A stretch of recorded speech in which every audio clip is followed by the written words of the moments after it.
haven't done a video in a little while. I've made some advances, and I know some do's and don'ts on your runs that you built, like the run I built here that goes into these pins and those pins down there. I highly suggest, which I'm going to do this probably right before winter time, is it doesn't do you any good if the whole goal of the run is to get them to A to B, and when they can see these other pigs here, they want to stop. And say you're trying to move a boar around down here, and you're trying to move this boar up through here, and then one of these gilts or something in here is in heat, this isn't going to work for you. This will work because you can't really see him. He can smell him, but he's trying to put a visual, and he can't see him. Like, he can't see into this pen, but he can see into here.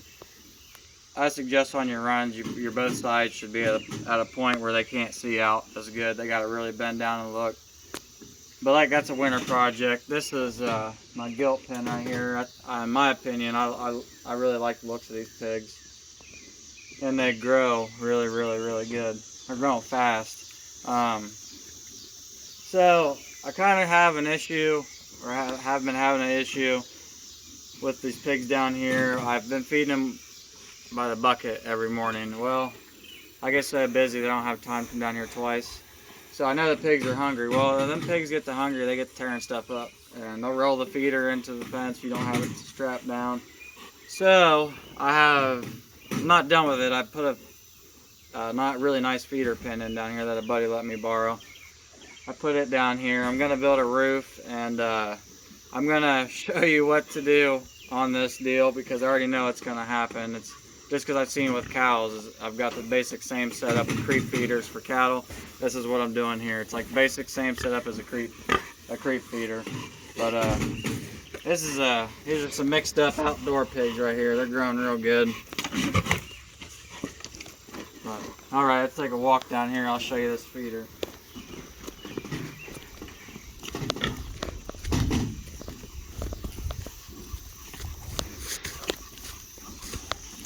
I'm gonna go ahead and walk around here.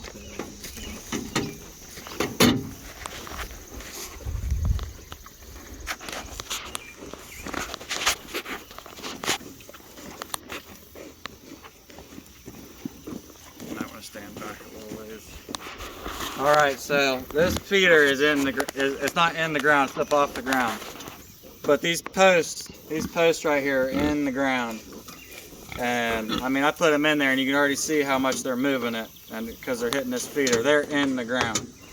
And don't be scared to put the post in the ground. I mean, down in there, because you can already see them moving it as it is, and they're just bumping into it. Now I'm gonna go ahead and I'm gonna put a tilt roof over top of this, a lean-to over top of this.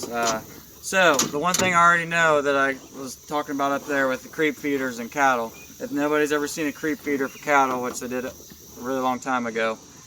So what's going to happen is when the rain does come, the only thing the roof's going to cover is the feeder, so the feed doesn't get wet. It's not going to cover any of this area right here. So what's going to happen is these pigs are going to come up and hit this hard when it's wet and muddy out, and they're going to keep hitting it, and eventually they're going to get up to their chest in mud, and I know pigs roll around in mud.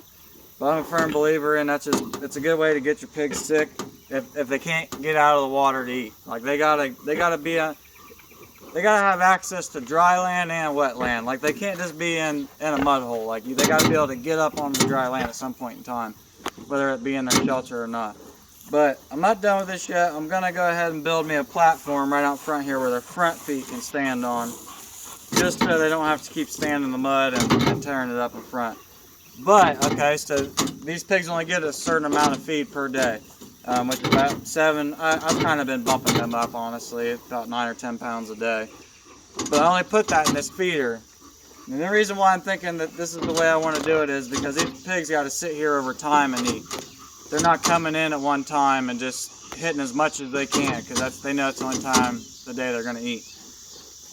This is working out better right now for me. I can walk in here with a bucket of corn and they won't come running to me like they're starving to death. This right here keeps their bellies full all day. When they get up, they can come here and eat just a little bit and walk away because they know there's more feed in here. I've shipped out some pigs. There's not much left down here. I'm getting ready to farrow this fall, and I'm going to have a lot of young ones. But another thing in this pen, I'm tilling it up. I'm getting ready to reseed it. I am going to try oats and probably a real late cover crop for almost for deer, just like a real heavy clover almost. I'm gonna mix it in with some oats, and that's all I got access to right now at this point in time. I'll let this come in a little bit, and then this will probably be a feeder pen. And this pin right here is probably, it goes down a ways. I mean, it's probably 100 foot long. And then it goes all the way down this fence line right here over to that pin over there. So this, I could probably put 70 pigs, feeder pigs. I could put, that's probably exaggerating. I could probably put 50 to 60 pigs in this whole pin right here with another shelter. Let's hope I don't have to get that many one time. Anyways, I'm getting off subject. So when you do this, you can till it to a certain point. I just till it to where the top crumbles. I'm putting down a seed on top, and I'm going to rake it over at the end, so it doesn't need to be deep. I'm literally going to get it tilled up to the top's crumbled up just a tear. Throw my seed out, rake it over, throw straw in, and seed it, and don't touch it till right before fall, and put some pigs inside here. The reason why I want to put feeder pigs in both is because of this right here. Or I can keep my sows in, I don't know yet. I'm kind of just playing down here. I didn't really think I'd be getting this far, to be honest with you. I didn't think I'd be getting this far this fast. I've been working my tail off, and my wife's been working down here with me too, and we've been busting this out. But I just took one of my sows down here and her pigs out here. I'm not going to castrate them for another 3 weeks, but she'll show you that while I walk around here.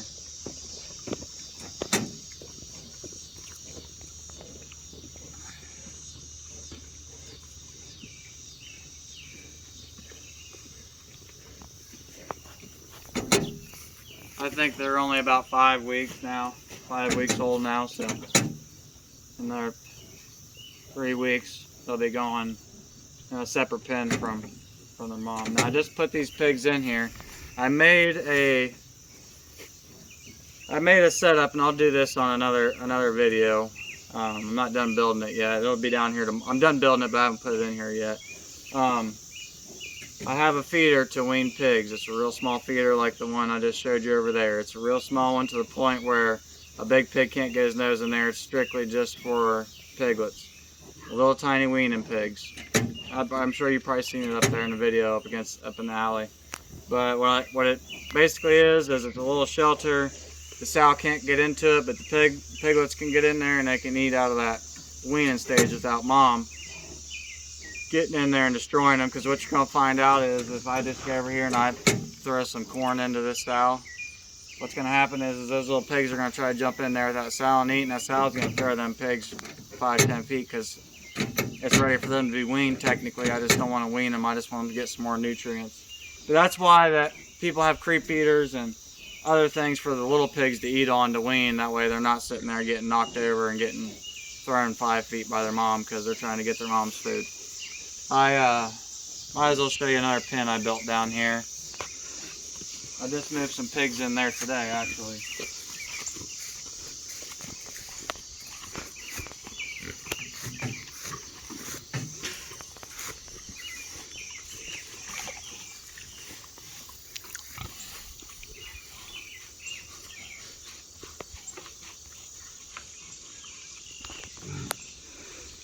Took me a little while to build this pen.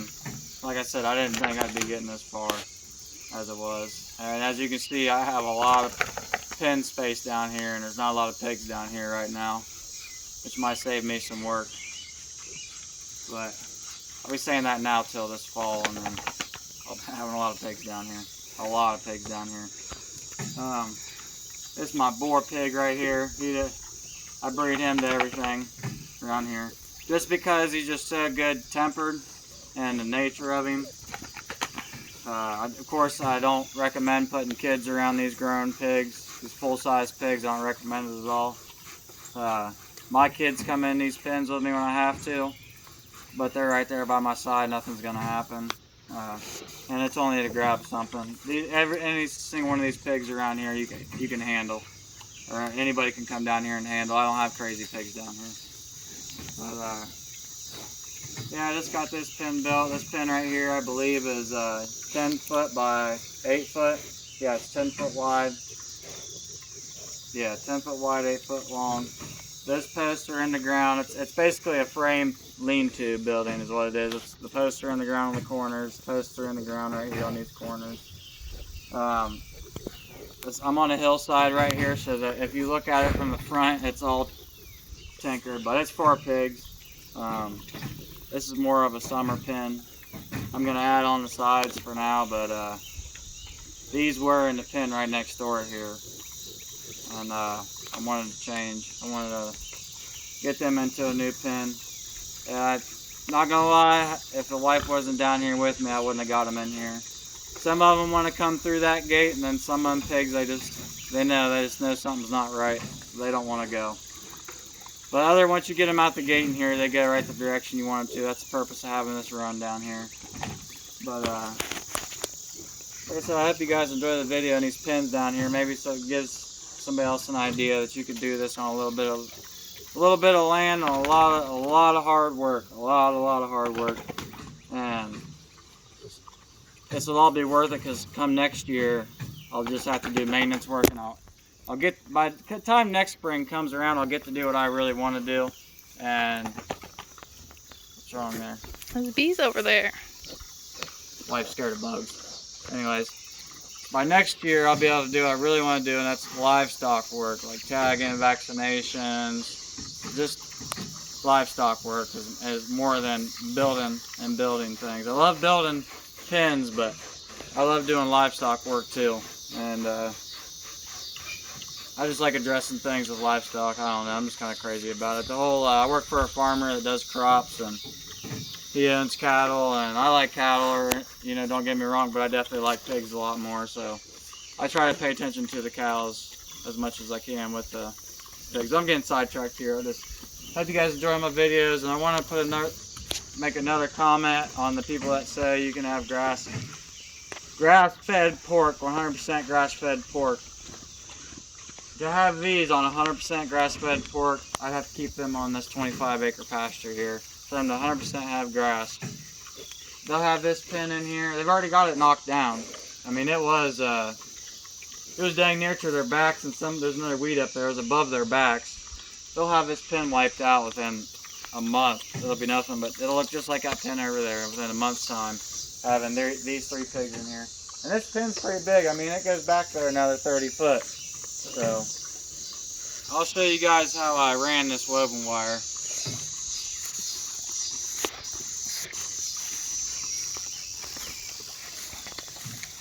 Nothing fancy. It's so much easier to do with 2 people. That way you can have one guy stretching if you don't have a tractor. If you have a tractor, you can stretch fence a lot faster. This is just woven wire fence, okay? This is for goats, sheep, and pigs, okay? You have to, if you are going to use this fence for your pigs, you have to have a hot wire on the inside. Because believe it or not, this thing's going to bend over. You put 300 pounds on top, and it's going to go just like that. You have to have, all this is for the pigs to look at and see that there's something there. And then as soon as they come up to check this fence out, they're not even going to be able to put their face up against it. The hot wire is right here. I am able to adjust the height of my hot wire by using these stakes here.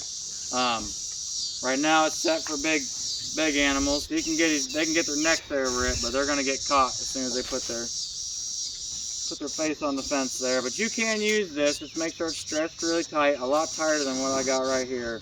And hot wire on the inside, mandatory if you don't want your pigs getting into cornfields and into people's gardens. Mandatory. But it's getting dark and we got some chores to do. I believe there's some water running. So give my guys give my page a like if you would, or subscribe. And I appreciate you watching.